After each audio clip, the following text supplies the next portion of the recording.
What's good, everybody? Welcome back to another episode of Let's Talk Dynasty.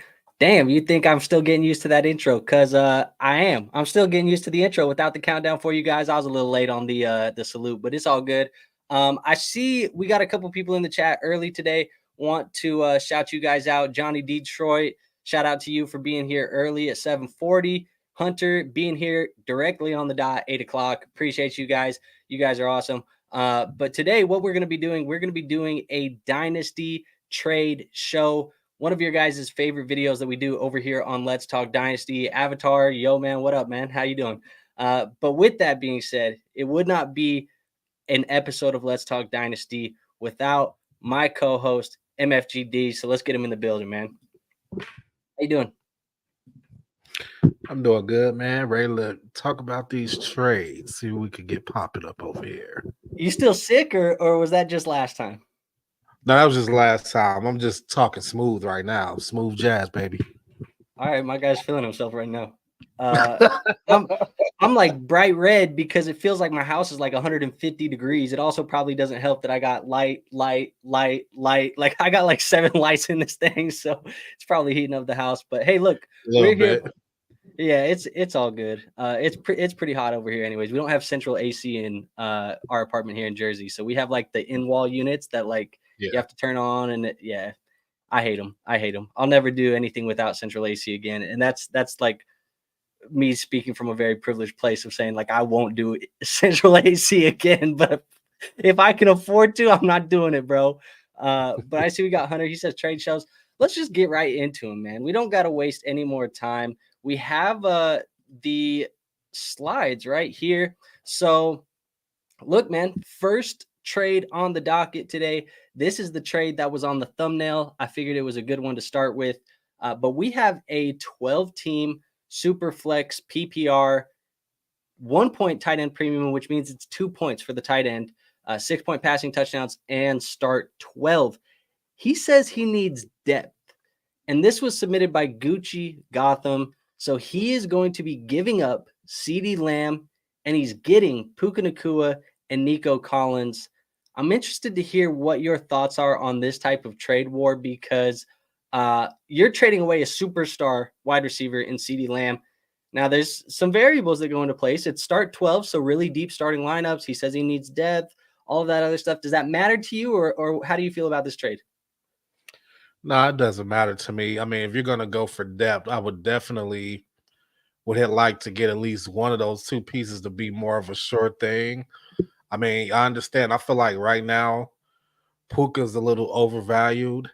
And then Nico Collins, we got him coming in with Stefon Diggs just being added to the roster. So, I mean, yeah, I definitely feel like both of those pieces come with some bit of concerns. I would definitely keep Lamb, though. That's just where I'm at with it. Yeah, man. I just, for me, it feels like losing a guy like CeeDee Lamb and down tiering into a guy like Puka Nacua and Nico Collins. I think obviously there's a lot of risk here. Like that's the biggest thing because you have to be able to stamp Nacua as legit. Like he has to be this guy for the next 5 years, probably, for you to be able to give up CeeDee Lamb.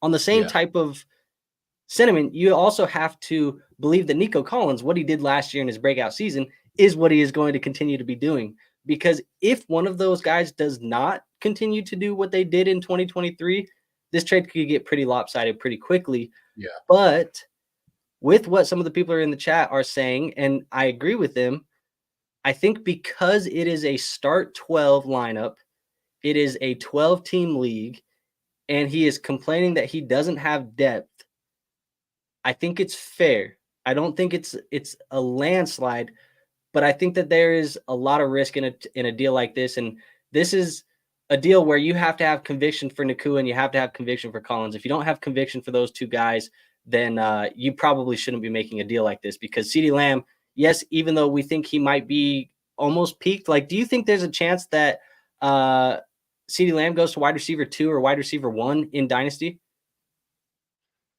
Yeah, I mean, it's possible. Another issue I have with this trade, too, is like, who are your other wide receivers? Like, like without that context, it's like, is there somebody who's not CeeDee Lamb that you could have got like depth for? Like, I don't know, man. I just feel like even if it was something like, I feel like the return should have been something more like um Waddle and Puka Nacua or something like that. Like, I don't know. I just don't really like trading sure assets for guys I have questions about. And I have questions about both of those pieces he's getting in return. Yeah. Yeah, I feel you. I think both of these assets are fine assets. I think it's a fair deal, and that's the way that I'm going to end up leaning on this. Is just it's a fair deal for me. But you're right. If there's a way you can try and keep CeeDee Lamb, you want to keep CeeDee Lamb. But if you need depth, this is that down tier. I mean, what is that next tier of wide receivers for you? It's probably what Justin Jefferson, Jamar Chase, CeeDee Lamb, Amon-Ra, Marvin Harrison. Like, let's just put those guys in a tier. Yeah. And then the next one is what? AJ Brown, Garrett Wilson, Puka Nacua. Is that it? Look, man. I understand Puka Nacua had an excellent record-breaking season last season, and maybe I'm slow to trust or whatever, but I don't know. I need to see that again, man. Like, I don't even like. I don't know. It doesn't even sound fathomable for him to be in like tier 2. Like, I don't know. Okay. Is that because with Cooper Kupp hurt for a majority of the year, you feel like when he's healthy, it's not going to necessarily be the same? Yeah, that's definitely one of the factors. That plus the fact that, like, Stafford, like, what are we going to get from Stafford a year older? Like, it's just, I don't know. I wouldn't, not for CeeDee Lamb, bro. Like, if that, I would have definitely like seen if there anything else I could down tier from before like a top 2, top 3, wide receiver in Dynasty. Like, Yeah, I agree. It says without Stafford, he won't be the same. So, yeah, man. true. I mean, we'll see. I think for now it's fair, but like I said, there's a ton of risk baked into the Collins and the Nacua side. Whereas the guy receiving CeeDee Lamb, Corey, he's not getting any risk. We know that CeeDee is going to be a dominant asset for the next 3 to 5 years. So, I mean, he's probably going to get a massive bag here to stay in Dallas long term. And people are saying that they think Dak Prescott's going to leave. I just don't see it happening. What is Dallas going to do that's an upgrade to Dak? Man, Dak's not going nowhere. The only way Dak's going somewhere is if they already have something in mind for how to replace Dak. Other than that, Dak will be back. It's not going to be Trey Lance. I'll tell you that. Trey Lance No. sitting as the backup, he's not going to be the guy. But it says if literally any other rookie did what Nacua did, there wouldn't be these concerns. Rodgers leaving isn't brought up for Garrett 24/7. I agree. I also think that Garrett Wilson has been valued in that range without Aaron Rodgers before. So he hasn't necessarily produced at that range, but his value has stayed pretty true there throughout this whole time. And you could make an argument that Garrett Wilson has been overvalued by the community over the majority of his career so far, but his value has stayed true. I think that'll probably be the same with Nacua. The only difference, and whether it's right or not, is that Garrett Wilson was a top 10 NFL draft pick, and Puka Nacua was a 5th round NFL draft pick.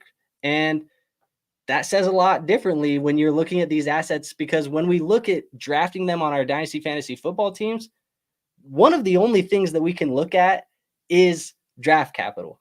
And when those guys get first round draft capital, it just almost puts a safety blanket over their first 3 or 4 years of their career, where we can kind of just be like, well, they got first round draft capital. We're not too worried about them. And like I said, whether that's right or not, it's what happens in the Dynasty community. So I agree. If it was, I mean, look, if Jordan Addison would have been doing what Puka Nacua did, where Justin Jefferson went out for a majority of the year, same thing like Cooper Kupp, and Jordan Addison went dynamite and just blew up, I think we'd be talking about Jordan Addison as a superstar.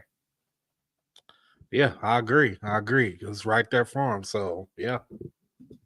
So, all right, man. Well, we have Garrett Wilson was also excellent without having a super genius offensive coach. True. And Puka has the benefit of being with McVay. Also true. I think McVay has done an incredible job of scheming Puka Nacua. But I will lean as fair. You're going to lean on the Lamb side, yeah? Yeah, I am. Okay. All right. And we'll go on to the next trade. So the next trade we have here is going to be a 12-team super flex PPR, half point tight end premium, and it is start 10. So Bain is going to be receiving Josh Downs and the 202. We don't know what that 202 is. And Carter is going to receive Josh Jacobs in the 308. How do you feel about this type of deal? I lean Bain. I'm always in favor of getting a wide receiver, a young one at that, and you're getting 2-2 for a running back that I have concerns about him as well, and a third round pick. So I'm definitely leaning the Bain side on this one. That's where I lean too. Matt Harmon's reception perception profile came out just the other day for Josh Downs, and I'm going to pull it up just so we can have some stats to talk about, because his profile is impressive, and it's something that makes me almost wonder what is the ceiling for Josh Downs, because right now you have Michael Pittman Jr. there. You have Adonai Mitchell, who we think is probably going to be a big asset in this offense as well. But you look at Josh Downs, and last year, 77.5% success rate versus man coverage. That puts him in the 93rd percentile in the NFL. Zone coverage, 82.5% success rate, putting him in the 82nd percentile against zone. So he is in the 80th percentile for zone, 90th for man, and then press coverage, 69th percentile, 72.7%. So all across the board, he's getting passing grades at all of these things we want to see. Good against zone, good against man, good against press for what he plays. I think he's going to be that slot role there long term. He might be the wide receiver too, and it might not be Adonai Mitchell. I mean, that's on the board for sure. I mean, Adonai Mitchell, he's super talented, but I think they drafted Josh Downs for a reason. What round did they draft Josh Downs, if you can recall? Let me look that up real quick. I want to say it was a 3rd round for Josh Downs, but maybe I'm thinking incorrectly. Let's see. Yeah, 3rd round. Josh Downs, 3rd round pick. So not crazy difference between Adonai in the 2nd and Josh in the 3rd. I mean, if you're getting a good wide receiver, you're getting a good wide receiver. So with that being said, though. So we could assume the pecking order is going to be Pittman. Who do you have 2nd? Downs? To start the year? Okay, Adonai Mitchell, and then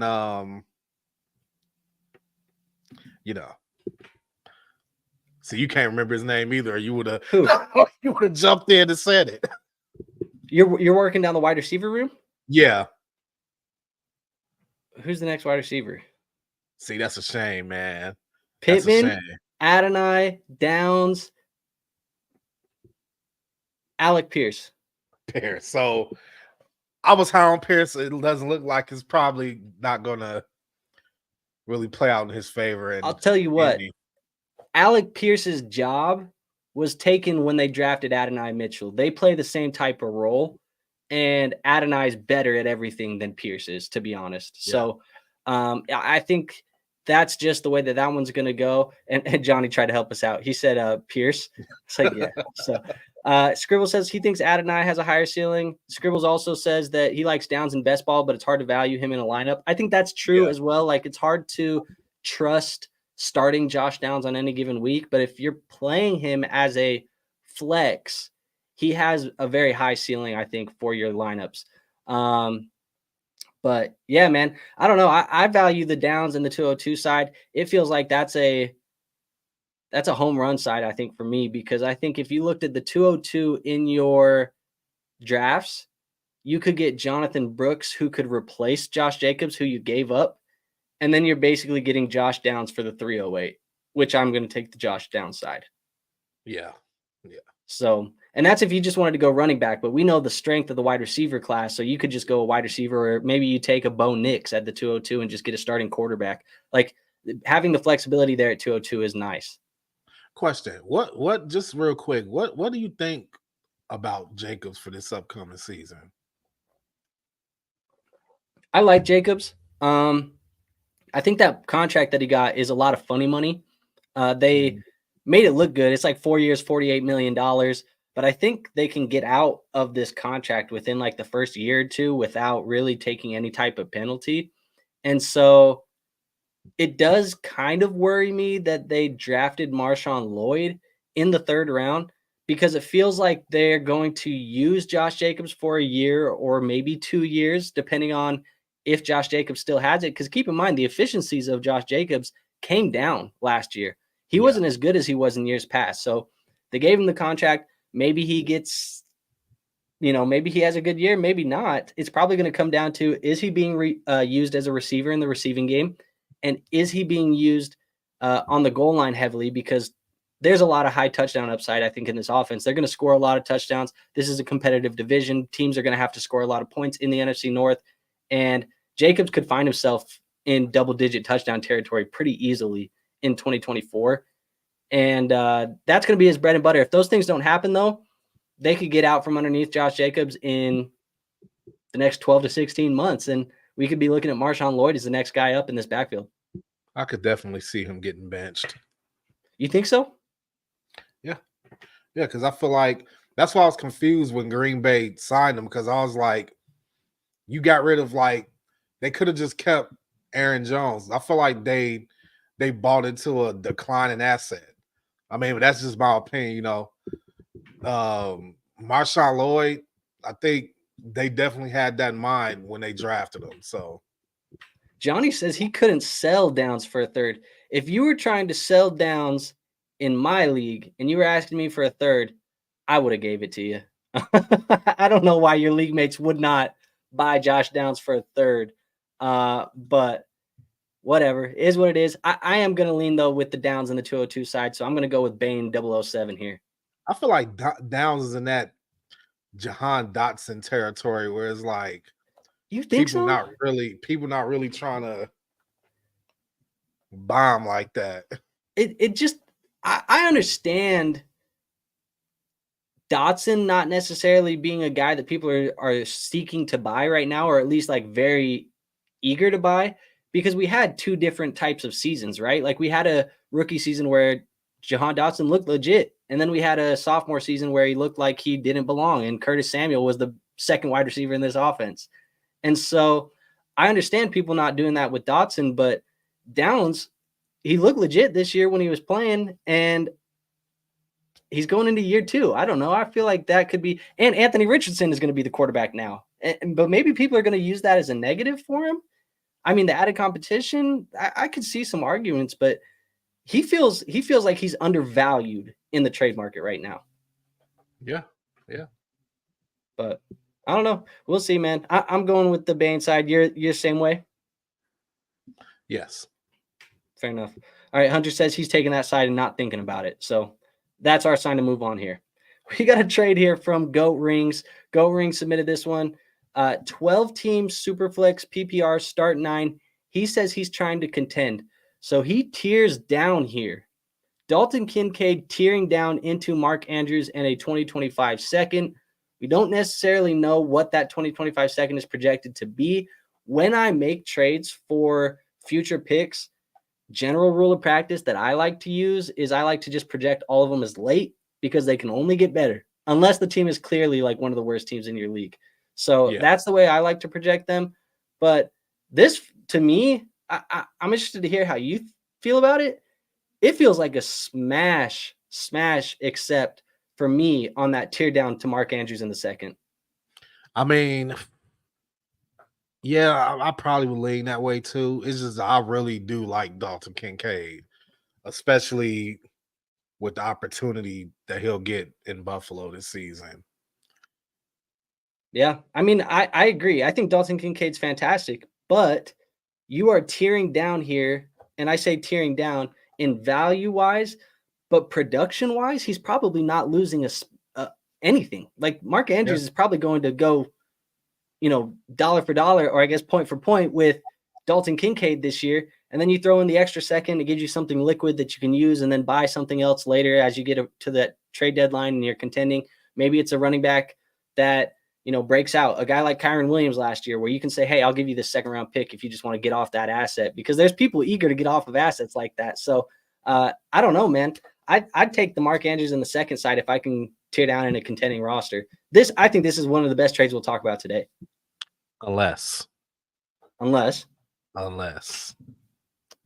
there's a shadowy figure standing behind Mark Andrews.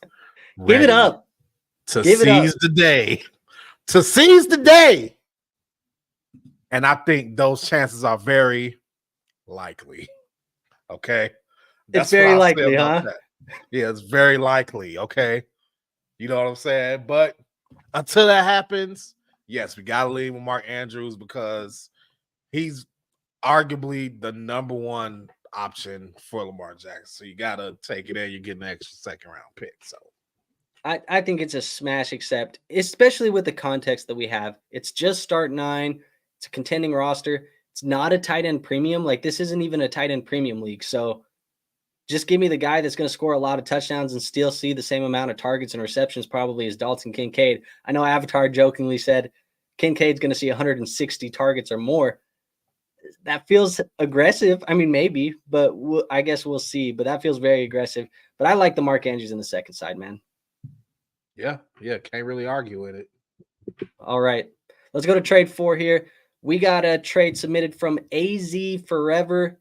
This is going to be a 12-team super flex and start 10. So no, we didn't get any context about it being PPR. I'm assuming it's PPR, but I just don't know who plays in standard leagues these days. That feels ridiculous. And then also no tight end premium. We didn't get anything about a tight end premium. But he did say he is in a rebuild, but he has 0 quarterbacks. So let that be known. He has 0 quarterbacks because he's trading away Justin Herbert and he's getting Bo Nix and Chris Olave. Now, he's in here. He says, yes, it is PPR. So PPR league. How are we feeling about this? Because you're trading an asset like Justin Herbert and you're getting Nix and Olave in a rebuild. I really do not want to sell Justin Herbert at this cost. Are you with me there? Yes, I'm with you. Yeah, I'm with you. Oh man, I love Chris Olave, but man, feel like you could have got a little bit more there, man. Here's the thing. Yeah, here's the thing about Justin Herbert. Unless he really believes in Bo Nix, and I kind of believe in Bo Nix, but that has to take some hell of a belief to move check him. The bold predictions episode if you want to know how much he believes in Bo Nix. I mean, I don't know if I believe in Bo Nix that much, though. Yeah, dude, look, this is the thing, and I don't think I don't know, man. Here's a comment that's kind of funny. You think Herbert will be good in 2028? Because that's the earliest I can compete with this team. So this is AZ forever. Can he be good in 2028? The reality is, yes, I think Justin Herbert will be good in 2028. How old is Justin Herbert right now, dude? Like he's not even like 27, right? Yeah, I think is he 27? I mean, I thought he was 25. I mean, I have him on one of my He's squads. 26. He's 26. Okay. So 2028, I mean, we're projecting out really, really far for 2028. But let's go down this rabbit hole. That will be Herbert's age 30 season? He's going to be 30 years old. Of course he can be good. There's guys that are 35, 37, 38, 40 years old in the NFL that have been good. I just think this is not the trade that I would do with Justin Herbert. And I don't even mind it that much. Like it's not like it's not a horrible deal. I just feel like for me, Bo Nix is not the quarterback that I need to get back in return on a team that says is rebuilding with no quarterbacks. If you have no quarterbacks, I'm not trading the only quarterback that is a cornerstone cornerback in my lineup. And I'm not doing it for Bo Nix. And I love Chris Olave, like you said, but yeah, it doesn't necessarily feel like. Do you think, okay, let me ask you this. Do you think this is a byproduct of people being a little bit lower on Herbert now than they were previously. Yes. And here's the issue: is this has been the conundrum with Justin Herbert all offseason. You've had the beginning of the offseason where they bring in Jim Harbaugh and you hear about we're going to run the football, and then Keenan Allen gets traded, Mike Williams gets cut, and all of a sudden they just start unloading assets for cap space. Then all of a sudden the fantasy football community is like, oh shit, we don't want Justin Herbert anymore, but the market hadn't shifted yet. So he was still being valued as like a top 6, top 7 dynasty quarterback, but everybody's sentiment for Justin Herbert was, we don't want him because they're not going to be good. And so you got caught in a limbo land with Justin Herbert, where if you had him, you couldn't sell him unless you were willing to take a big significant hit in what his value was at the time.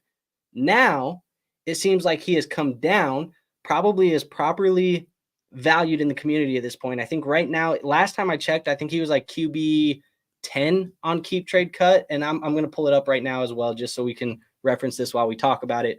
But he's now being valued as QB 9 on Keep Trade Cut. So you could argue that this is about the range that he probably should be valued in, because when you look at the guys underneath him, Jordan Love, Kyler Murray, Jayden Daniels, Trevor Lawrence, maybe you argue Kyler Murray above him at this point. I could get down with that. I honestly probably support that.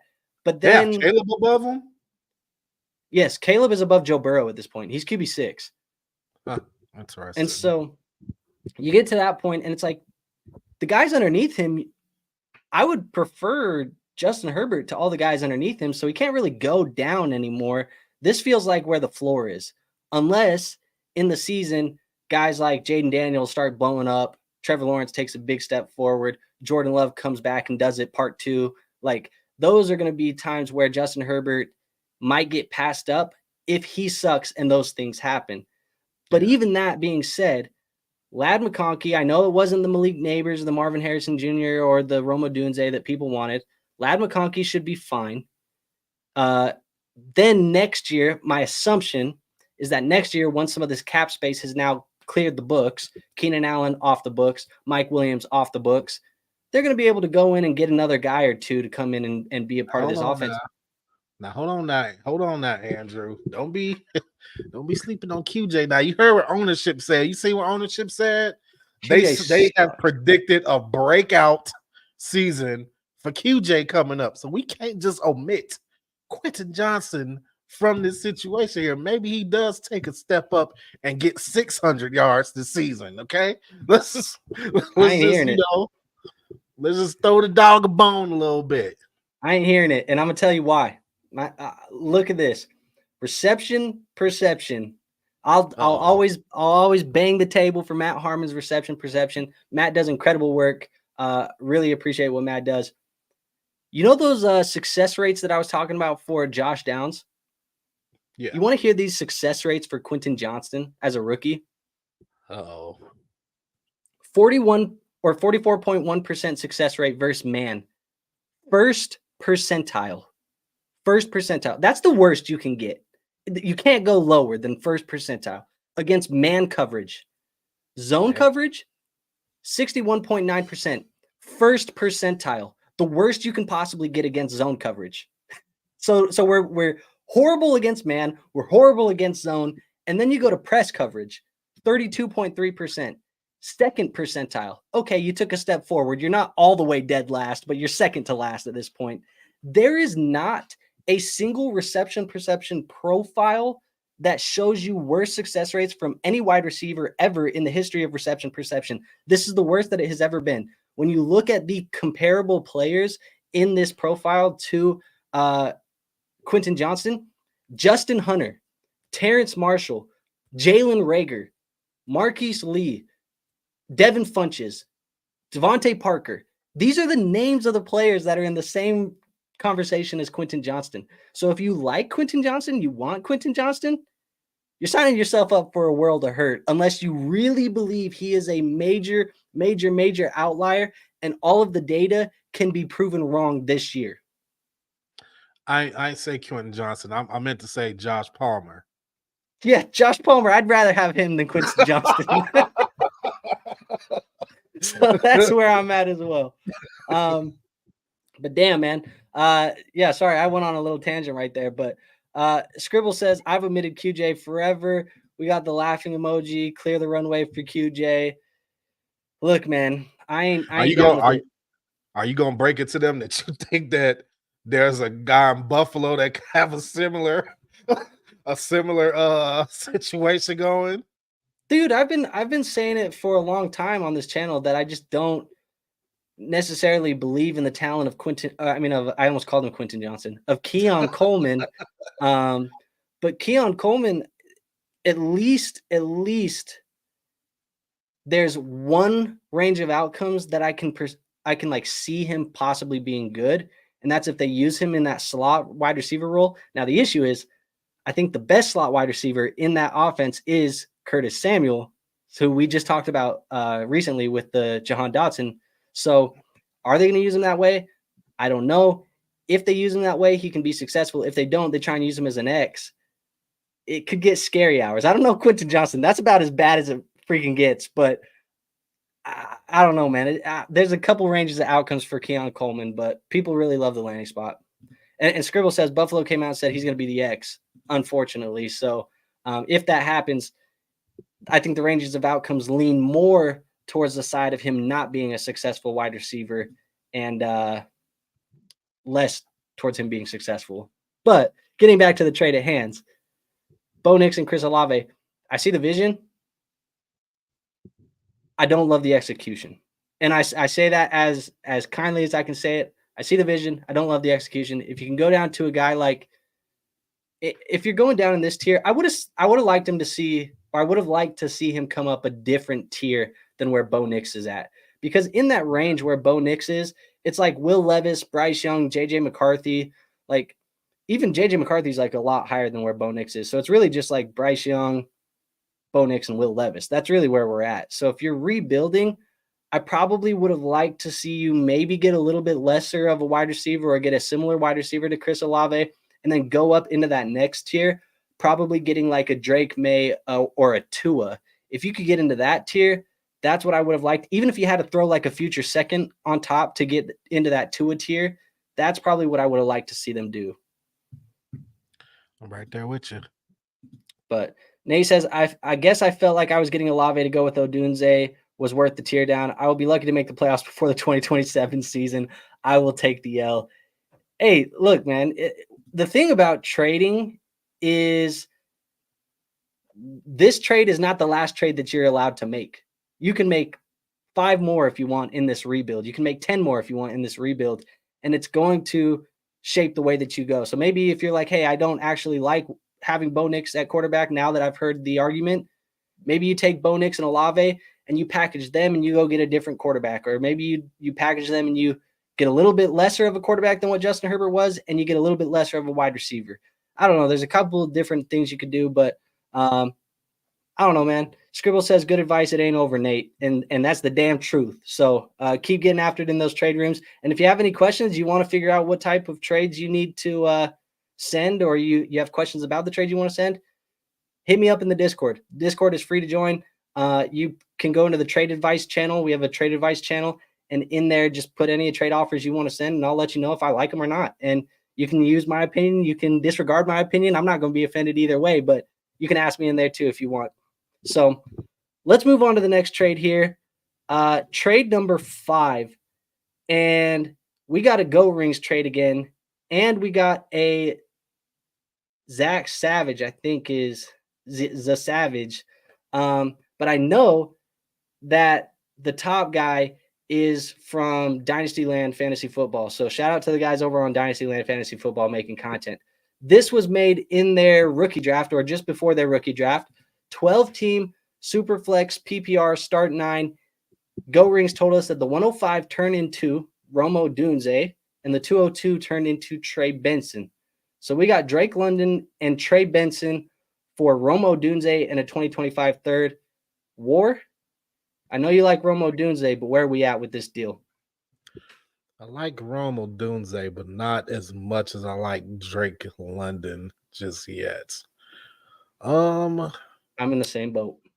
I'm leaning with the Savage. I'm leaning on that side. We love you, Goat Rings. But yeah, I'm gonna have to lean the other way this time, man. Yeah, man, I agree. I think I said it on a couple episodes ago, where I felt like if Drake London was in this class, there's an argument that he would have been the wide receiver 2 after we figured out the landing spots. Because people might have liked Drake London in Atlanta more than they liked Malik Neighbors in New York, or more than they liked Rome Odunze in Chicago. And that made a lot of people upset. And I think that they didn't necessarily hear what I was saying. I said they liked the landing spot, not necessarily the prospect. We think Malik Neighbors and Rome Odunze are better prospects coming out of college than what Drake London is. But there's an argument that for the next 2 years or 3 years, in whichever type of window you want to look at this in, Drake London could be the highest scoring wide receiver out of those 3 guys over the next 2 or 3 years. And so I do agree with you. I love Rome Odunze, and that's kind of the sentiment here where Scribbles is saying London side, huge Odunze fan, but love Rome Odunze. But I love Drake London too. And the 202 for the 3rd round pick, it just feels like you take a small little hit there, and a little bit more of a hit than I'd like to take, because I think we could just chop, if you even just wanted to cut out London and Odunze and call those dead even assets and just take them out of the deal, now you're giving up a 202 for the 25 third. And that just feels like it's a little bit much. So I'm going to lean with the Savage side. I don't even know how to say it. If you guys know how to say it, you watch Dynasty Land, let me know. But I'll take that side, man. It just feels like a little bit too much value. 100% agree. So we got a couple people in here. I'll take the London side. Give me London in the 202. London set up to smash. He's great. Odunze probably won't see London size market share for 1.5 seasons or so. So everybody's still kind of on the same side. Abdul says I'm on War side as well. Even if London and Odunze are equal, I'd prefer Benson over the 3rd. So yeah, there you go. Seems pretty easy, or it seems pretty easy for everybody there. So with that being said, small little piece of information for you guys from our sponsors over on Underdog Fantasy. Our friends at Underdog Fantasy are the #1 place for daily fantasy sports. You can now play their fantasy pick'em game, which lets you pick higher or lower on your favorite players from any sport. All you have to do is make your picks and watch the money multiplier increase for maximum winnings. The app is super user-friendly, making it very easy to use, and when you sign up using code LEAGUEFFB, you will be directly supporting our show. Not only that, but Underdog will give you a new customer special, which is a free square for your first pick'em entry, and they will match your first deposit up to $100, giving you double the cash to play with. So if you want to support our show and get in on some daily fantasy sports action, click the link in our description and sign up for Underdog Fantasy using code LEAGUEFFB. So thank you again for our sponsors over at Underdog Fantasy. And with that out of the way, let's get back into the action. All right, folks. So if you want to support the show, you guys can go down in the description. There's going to be a little like siren emojis showing you guys where the link is to sign up for Underdog Fantasy. It directly supports us. It's the best way for you guys to do it. Costs you no money. Well, other than the money that you put in, but they will match that for you. So they're basically giving you that money back as free. So if you want to support the show, go sign up for Underdog. If you want to just keep watching the free content, we got some more for you. War, you look like you want to say something, bro. I'm just looking at this trade. Okay. I thought you were looking at this. This says F War. Yeah. I know why he said that, but you know. Yeah. All right. Well, let's look at this trade here. 12-team Superflex PPR tight end premium start 11, and this was submitted by C-Tape 21. He says he has Stroud at QB, so he is going to be receiving Trey Lance, Jayden Daniels, and Brock Bowers. He gives up Joe Burrow. How we feeling about that type of deal, man? Before I answer this, man, I got a philosophical question for you. Why? Okay, so he has Stroud, right?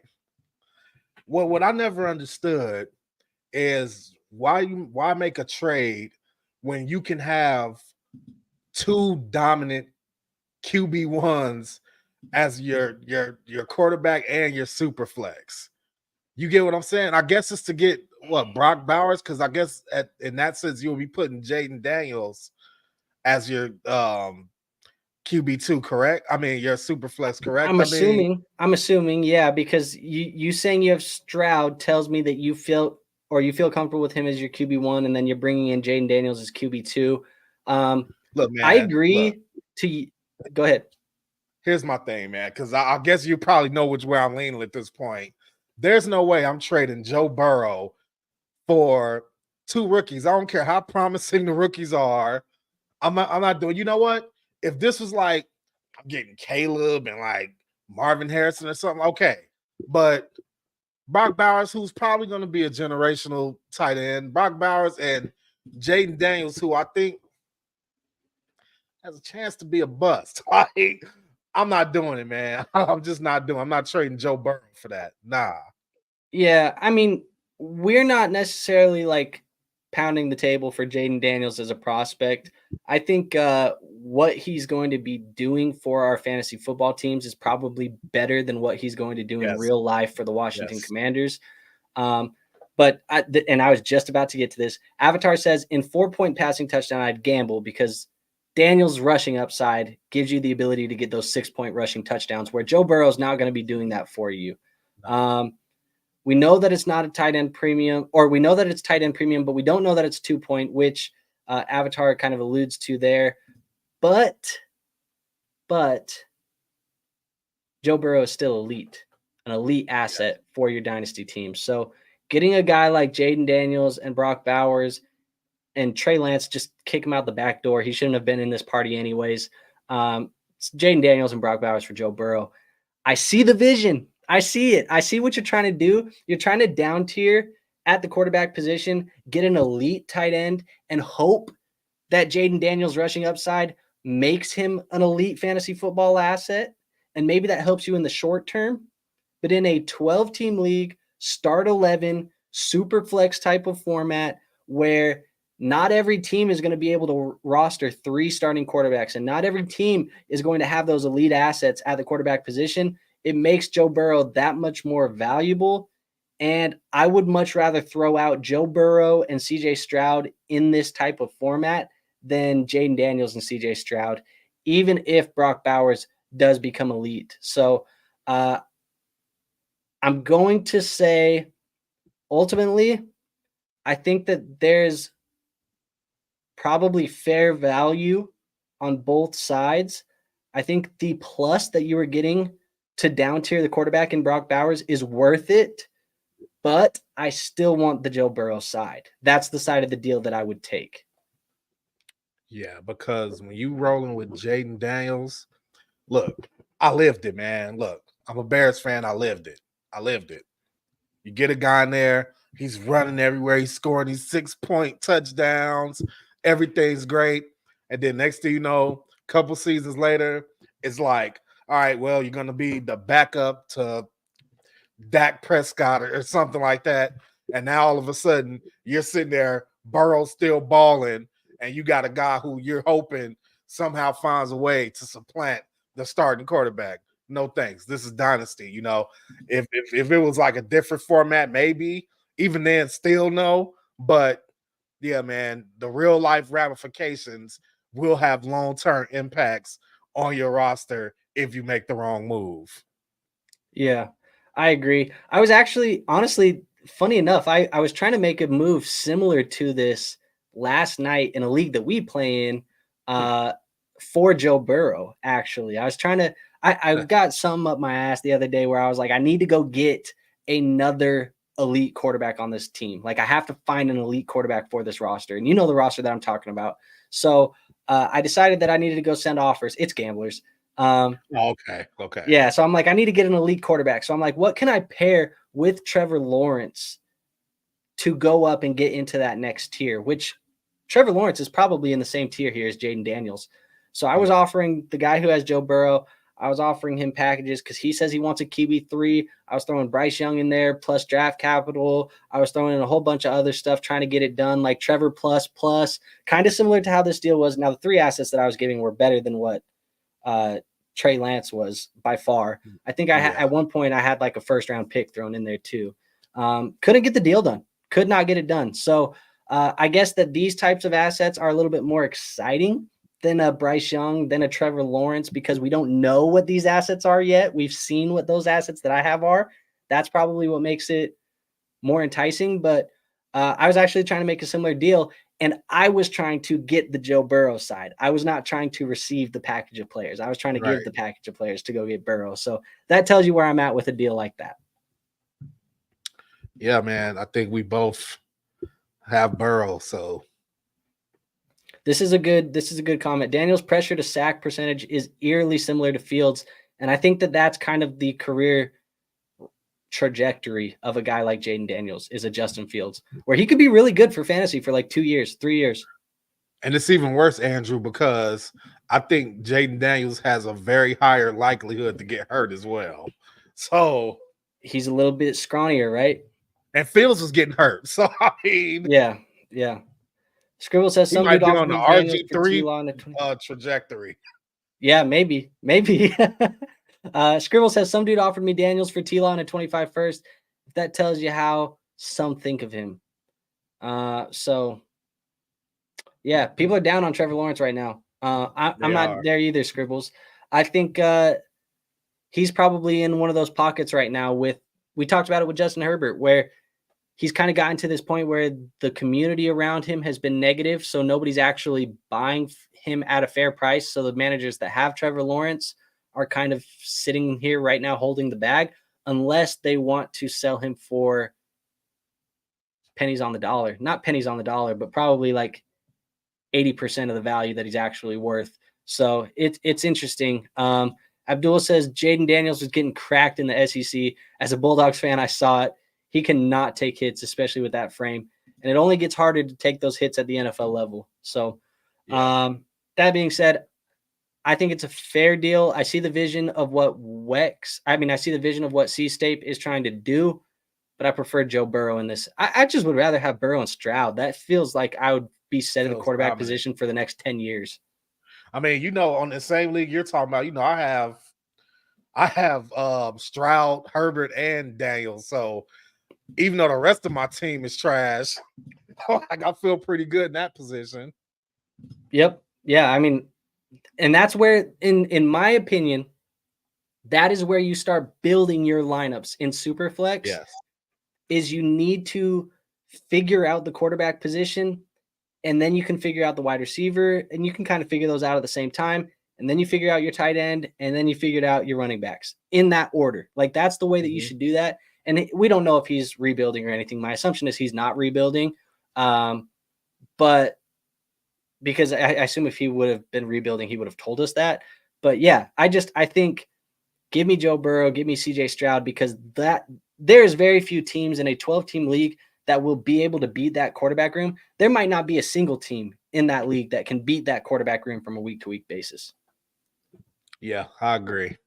So, all right, man. Well, let's go on to the next trade here. We are going to go to this one submitted by Gucci Gotham. So we do have a 12-team Superflex PPR tight end premium. So that's a 2-point tight end premium, 6-point passing touchdown, and start 12, a contending roster. So this seems to be the same type of build as the first trade that he submitted in the CeeDee Lamb trade. So it might even be the same league. Now, Nick is going to get Aiden O'Connell and Jordan Love. Gucci is going to get Aaron Rodgers, Stefon Diggs, and a 2025 second. So, how do you feel about a deal like this, where you're giving up probably best asset in Jordan Love, and you're getting a guy like Aaron Rodgers, Stefon Diggs, and a second? Aiden O'Connell, he's a throw, and I don't really care about him in this deal. Yeah. There's just a lot going on in this deal. Got the Aaron or the Jordan Love and Aaron Rodgers drama. Yeah, here. That's the part that's really like hitting me. It almost like, we're NFC North fans, so it's almost like they're trading him for his backup. Like, so it's kind of just like messing with my mind. Yeah, man. I think I'm gonna have to, as much as I hate his guts, I think I'm gonna have to lean Jordan Love. I hate Aaron Rodgers' guts too, though. So yeah, I'm gonna have to lean the Love side. I mean, Diggs, big question marks. Rodgers, big question marks. 25-second, which you, like you said, you have to look at that as a late second. And then, I mean, yeah, I have to lean the Love side. You're getting a quarterback that could either catapult into the upper echelon of QBs this season, and there's a little chance he could plummet as well, but we'll see. Yeah, it feels like, and I'm going to say this as nicely as I can. It feels like you got KTC'd. That's what it feels like. It feels like you looked up KTC, you put in this trade, it checked out as fair because you got a bunch of assets in here that added up to the total, and you said, you know what, this is a fair deal. I'm going to accept this. It feels like you got KTC'd because to me, the best player in this trade is Jordan Love. He's going to continue to be the best player in this trade for the next 5 years. It's not going to be Aaron Rodgers. Aaron Rodgers could have a year left in him. Stefon Diggs, we've already seen him kind of start to decline. A 2025 second, late as a contender. Don't necessarily care about that type of asset on my roster anyways. It's not helping me win unless I use it to flip and go get another asset. I've now seen Gucci and love that Gucci's in the Discord being active. I don't like seeing you trade a guy like CeeDee Lamb, who's a difference maker, a guy like Jordan Love to get depth and tear down and tear down and tear down. You're tearing down a lot of your elite assets, and it's getting you depth. And yeah, maybe Aaron Rodgers, Stefon Diggs, maybe they help you this year, but your team's going to be left in shambles. Like Gucci, I've walked down this road, brother. You don't want to do this. Trust me. It leads to a very sad existence in Dynasty.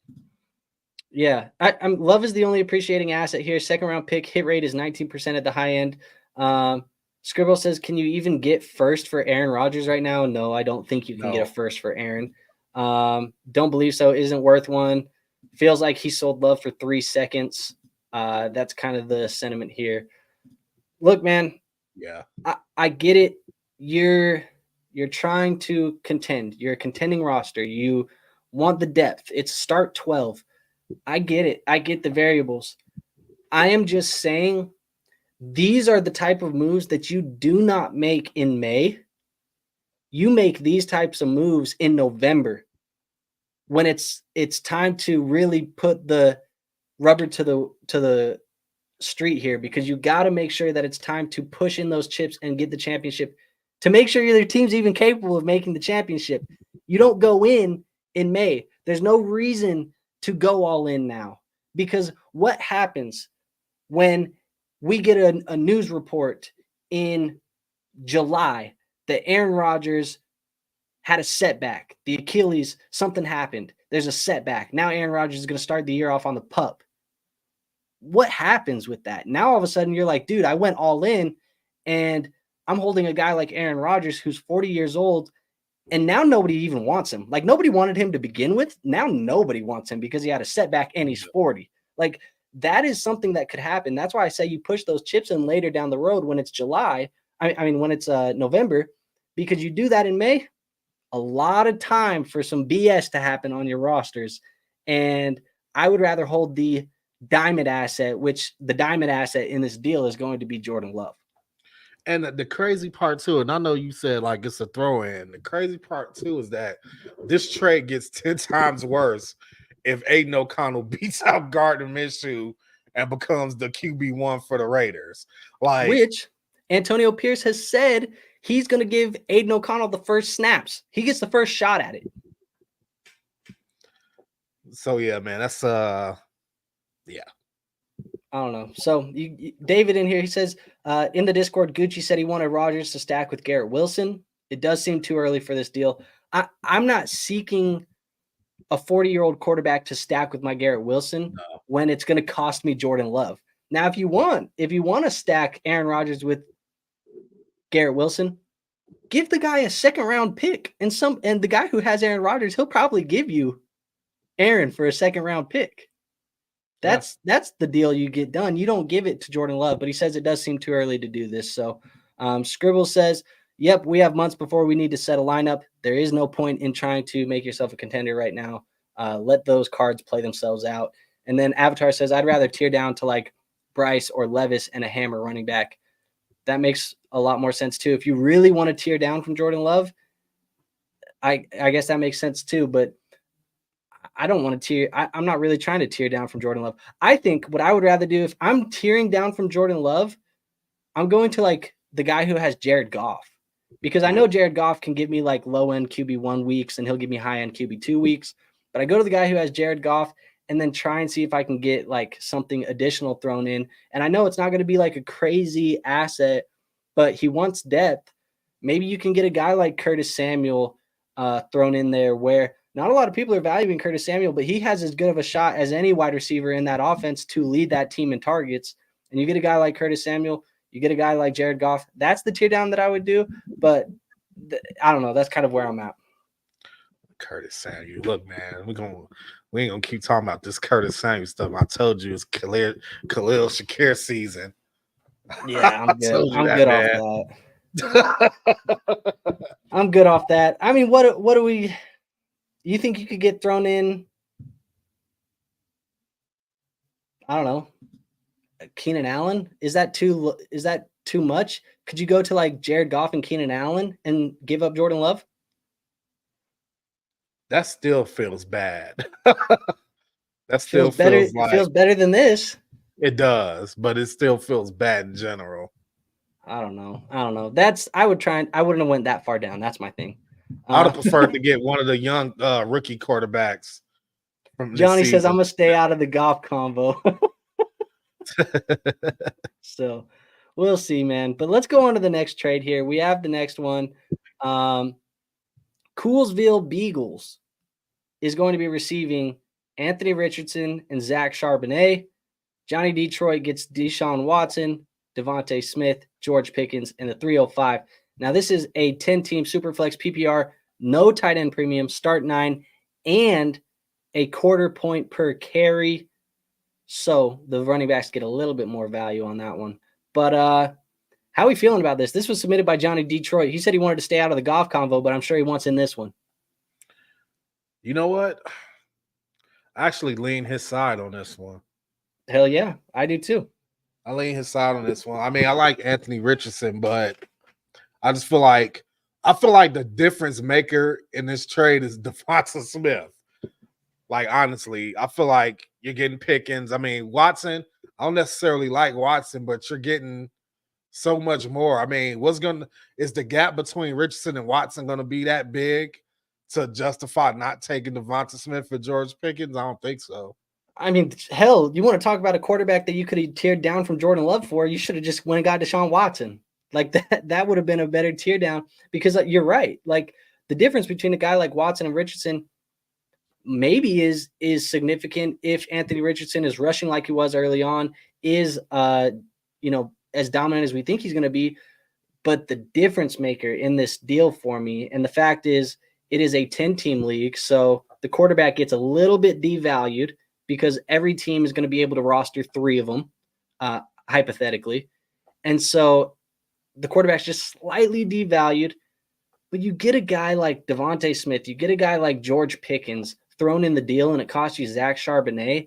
It's a very solid tear down. The only thing that I would argue as to why this might not make sense, and maybe this is where you play, shout out my guy Adam at South Harmon, maybe this is where you play a little bit of 40 chess, because I don't think George Pickens and Devonta Smith are like huge difference makers for your roster in a start 9 type of lineup. That's a really shallow starting lineup.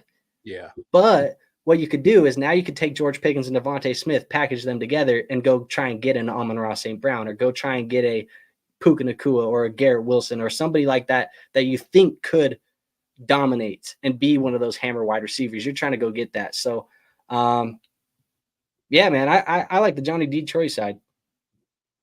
Same here. Yeah. Scribble says, only thing I'll say is if you take Watson, you're stuck with him. No one wants him. David says, solid tear down. Abdul says, I'm all in on A-Rich. Potential QB1 this year. The QB1. I think he can be a QB1. The QB1, that's a little bit more bold. Yeah. My opinions on Deshaun Watson will stay silent, but man, it's a pretty good deal. Yeah, some people have that opinion. Scribbles. Anyways, look, man, I think whether or not obviously you can go down that rabbit hole, and that's why some people are saying, we'll stay silent. But you can have the opinion on Deshaun Watson all you want. On Deshaun Watson is the guy, the man, whatever you want to say. But at the end of the day, we're playing fantasy football, and some people are able to make that distinction of, I can let my personal feelings about a person and the game that I have on my phone that I'm playing that doesn't matter about anything else. They can make that distinction and play differently. Some people don't, and I respect both ways. If you don't want to do that, that's fine. But I think this type of tear down, it's when you tear down, this is probably the poster child of what it should look like. This is what a tear down looks like. Let's throw this one and the goat rings tearing down from Kincaid to Mark Andrews in the second. Those are the two tear down examples. I'm going to nominate this as the second best trade of the day so far. Yeah, I can see it. This is ideal when you're going for a tear down. I'm right there with you. Fair enough. Abdul says, my fantasy football team doesn't take field trips to the penitentiary. I drafted Kirk Cousins. We better be careful. That guy's tampering, so be careful with him. Scribble says true. So, yeah, man, that's where I'm at. But let's go on to our next trade. Trade number 9 here. Krogan and Goat Rings back at it again. Look, man, if y'all are in the chat, y'all need to get in the Discord because Goat Rings is just throwing trade after trade after trade in here. I feel like he's got like 2 or 3 every episode. Y'all got to start throwing some trades in there so we can limit the Goat Rings trades because he is the star of the show in every episode we do. Also, if you're submitting trades, we'll do more trade shows, which are some of our favorite pieces of content to make. So I'd like to do this where maybe this just becomes a weekly thing that we do. With that said, though, 12 teams, Superflex, PPR, start 11. We were told that the second is going to be late and the third is going to be early. I don't like operating that way, but we'll operate that way for this type of trade. Krogan gets Drake London, DeAndre Swift. I don't know why I wanted to say Devonta Smith so bad. Jahan Dotson, a 2025 second, and then Goat Rings gets Jonathan Brooks, Lad McConkey, Devonta Smith, and a early 25 third. Of course, the third he's getting is early. He would let us know that is what is happening. But what are we thinking about this one?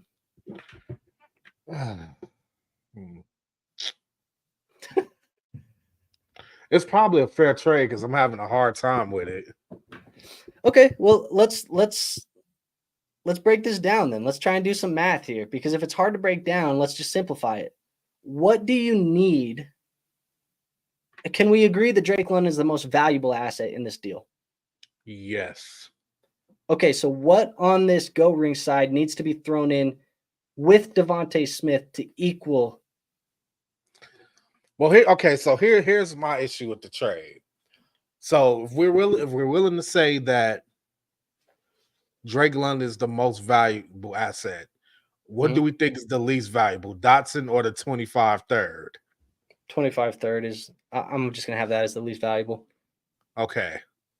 So if we were just holding up apples to apples, oranges to oranges, then we're looking at that third for Dotson. Those are like the two assets that are closely aligned, right?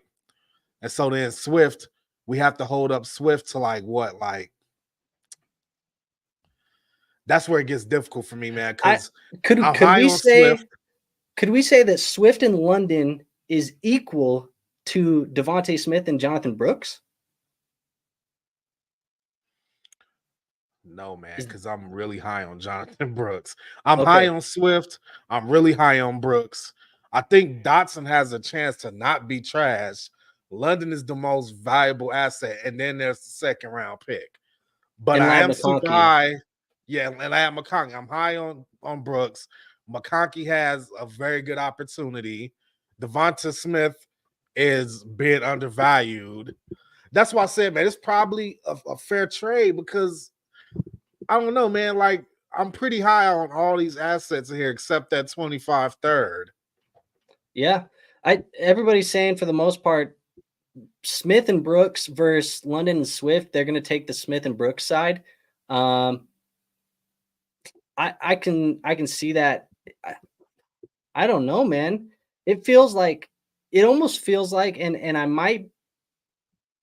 might be wrong, but it feels like the one asset that shouldn't necessarily be.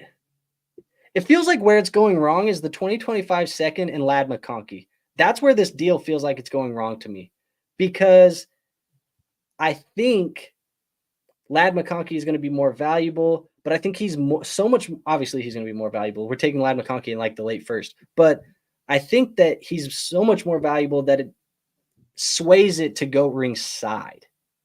Yeah. Like, I think I would take the Smith, Brooks, McConkey in the third over London, Swift, the second, and Dotson, despite the most attractive player for me being in the deal is Drake London. I couldn't argue with it, honestly. But let's see. Avatar says Dotson equals the third, McConkey equals the second. That feels tough. That's the tough part. London equals Swift, or London and Swift is over Devonta and Brooks by a little. So he says London and Swift over. I don't know, man. I think generally it's fair. Yeah, look, London hasn't put up the numbers. This is fair. I'm struggling. London has a top 5 ceiling. Devonta doesn't. London has put up the numbers, just not the ones normies see. He has efficiency and market share out the ass. Now he will be in the McVay style offense with high passing volume. Look, man, I'm not arguing the fact that Drake London is the most attractive, the most valuable player in the deal. He's the guy I want the most out of all of these players. But I think that package of Smith, McConkey, Brooks is enough that I can get rid of my unsexy DeAndre Swift, my unsexy Jahan Dotson.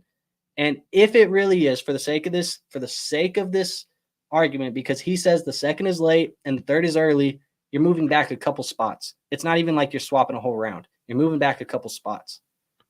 There's a lot of opportunity on that Brooks and McConkey side. I lean that way. That's the side of this deal that I'm going to lean.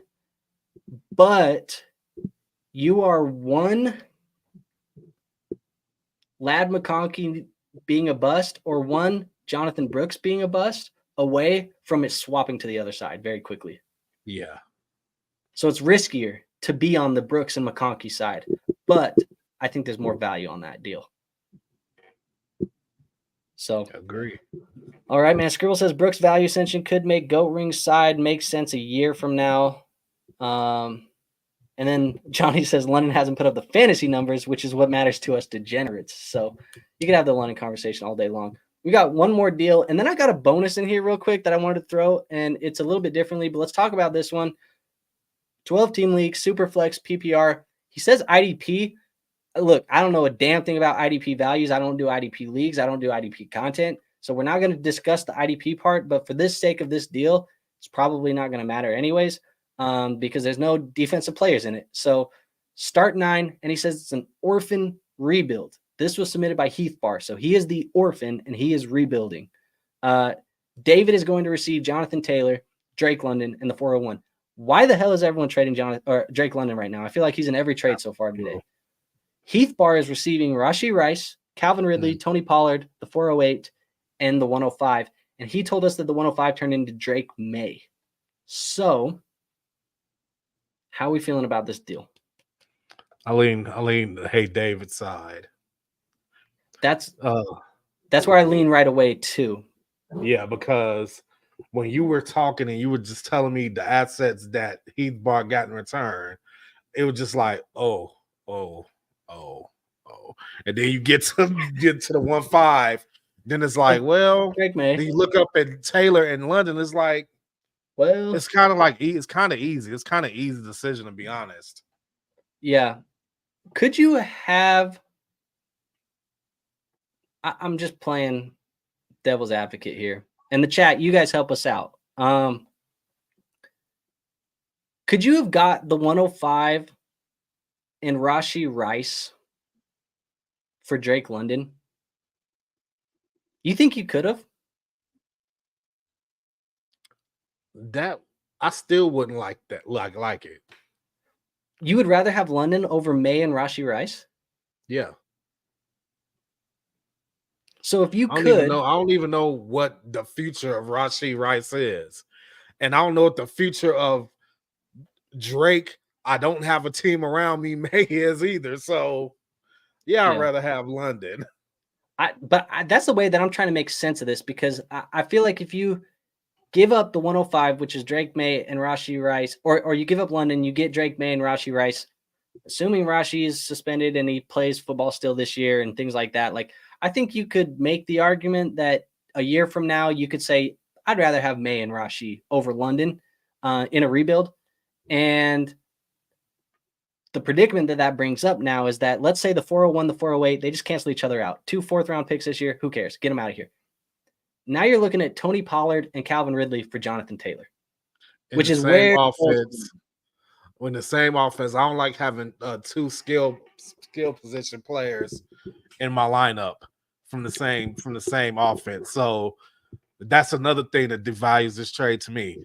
Not to mention the fact that Tony Pollard has to deal with Spears, and Ridley is on a team that signed like 10 wide receivers. So yeah, man. I just feel like, and here's where the advice is going to come in for me, because I feel like there's 2 things that I want to say. When you're getting rid of hammer assets, those superstar players that are like top 10, top 12 players at their position, you know they're going to give you number 1 numbers, running back 1, wide receiver 1 numbers. They're going to give you those things. When you're giving those up, better be getting somebody like that back, or at least a tier down from that back, because those are they're very hard to get to. It's hard to get those assets. And when you want to go get those assets in a trade, it costs you a lot to go get them. I mean, I was just talking about what I was trying to do to go get Burrow. It was going to cost me a lot to go get it. But you're not getting those assets back in this deal. And also, here's my second piece of advice. I never want to sell two of those assets in the same deal, because that feels like where you really get taken out to the shed and people start taking advantage of that. Because now you got London, now you got Taylor in here. They throw you 4 or 5 different assets to kind of make it look like a lot, but really it's not a lot, and it's not going to matter because it's a start 9 lineup with an IDP. So the start 9 is a very shallow offensive lineup, meaning that you need to have a dominant hammer type of player in that lineup if you want to be a difference maker, and you get none of them back. It just feels like,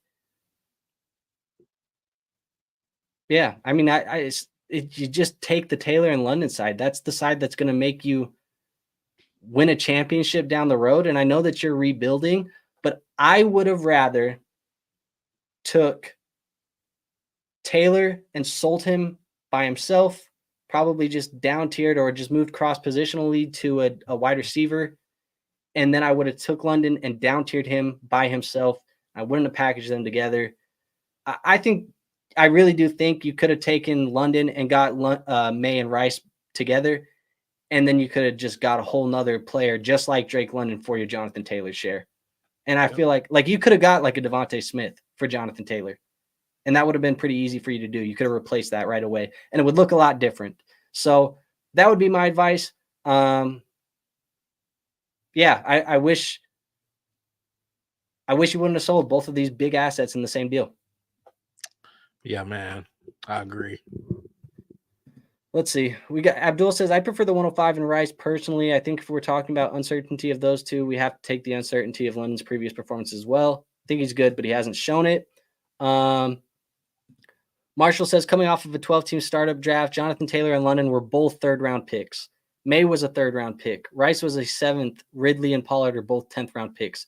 Give me the young studs. Johnny says Taylor is a year 1 play or is a 1-year play. I kind of disagree with that. He got a contract, man. Like he got a people are forgetting that he got a massive contract last year to stay in Indianapolis, and he's still young.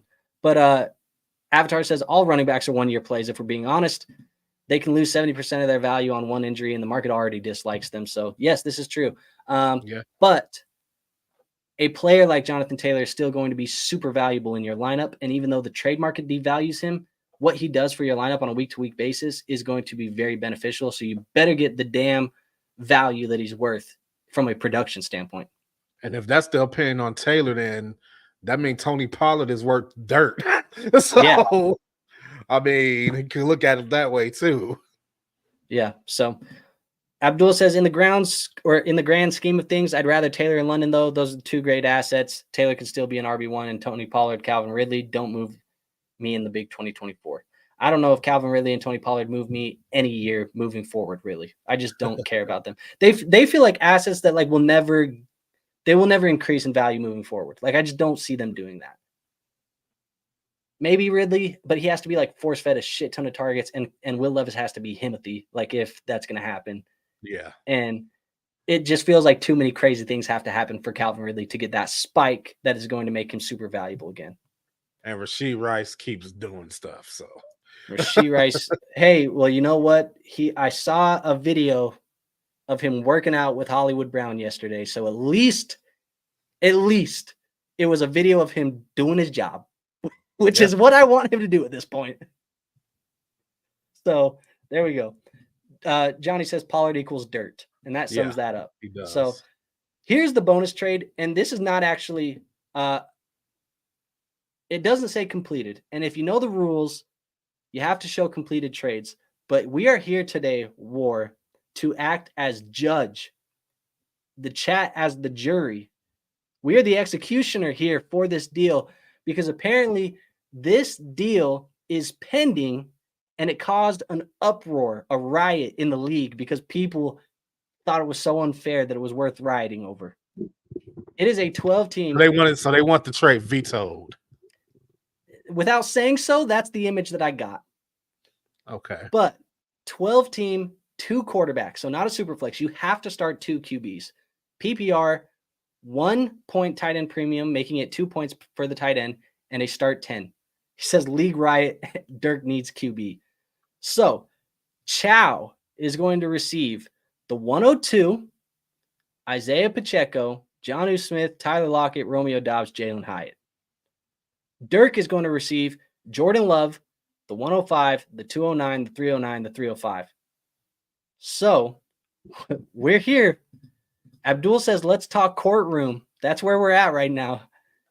Is this a veto-worthy trade? And I can get into this very deep, but I'll let you speak first because I think my opinion is going to piss some people off. But I think it's the correct opinion. Sorry, not sorry.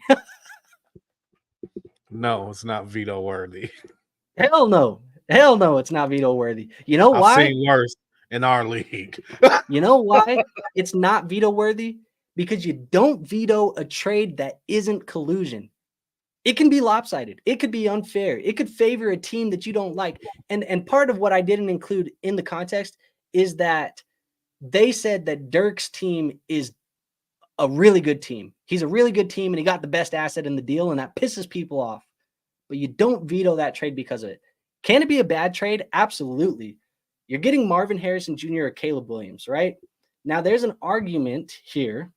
There's an argument that whether it be Marvin, especially if it's Caleb Williams, that they're more valuable than Jordan Love. Yeah. And so they could, just for the sake of the deal, we could cancel them out.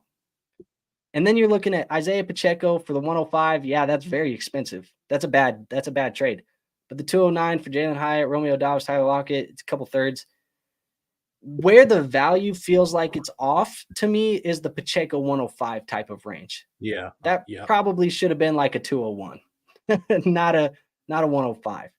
But this is not a veto-worthy trade. And yes, you guys can say it's lopsided. Go make fun of Chowds all you want. Go make fun of him because he accepted a bad deal. But it's not veto-worthy, and that's my stance on that. You agree it's not veto-worthy.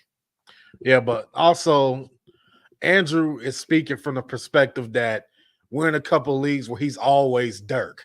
Let me point that out. He's always Dirk. A lot of leagues. He's the guy who has the best team and gets the best player and the best assets in the deal.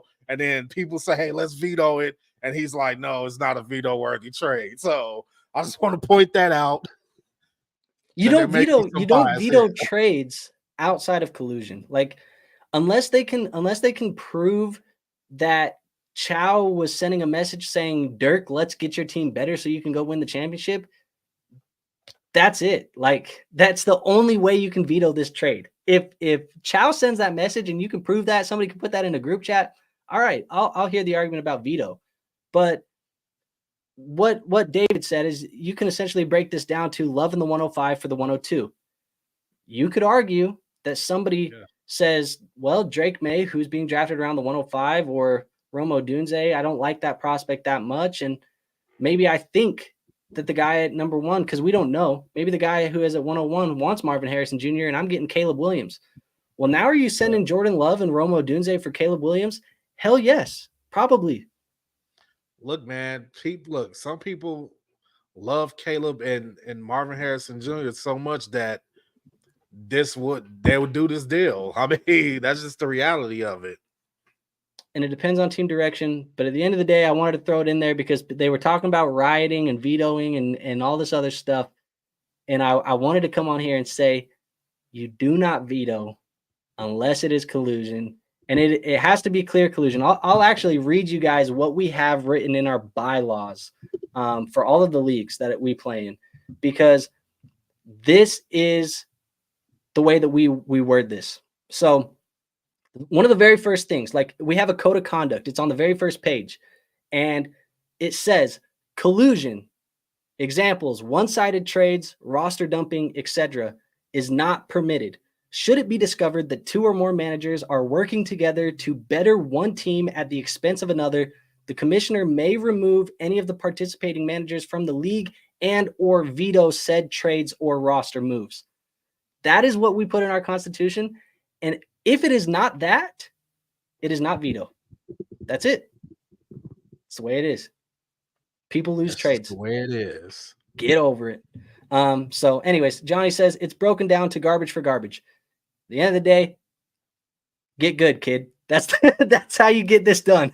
But anyways, man, that is the last trade that we were going to discuss. Again, not a trade, but I guess it's a trade. It's pending. We'll see what happens with that. But they better not veto it. Not after you brought it to court, because we have issued the verdict. It is not veto worthy. It is not done.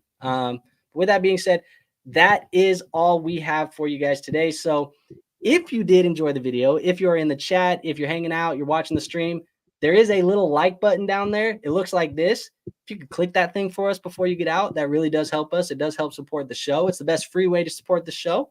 Also, make sure you guys are subscribed to this channel and hit the notification bell. You don't have to hit the notification bell, but I strongly suggest you hit the notification bell if you want to be notified when our new content comes out, because we got content coming out all of the time.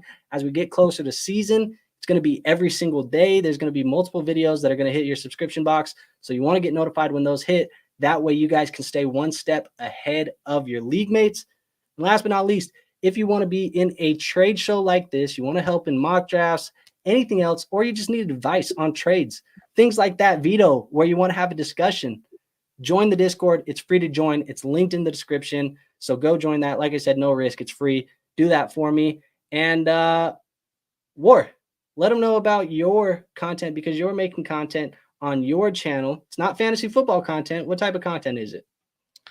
Ladies and gentlemen, I assume there's some ladies in here.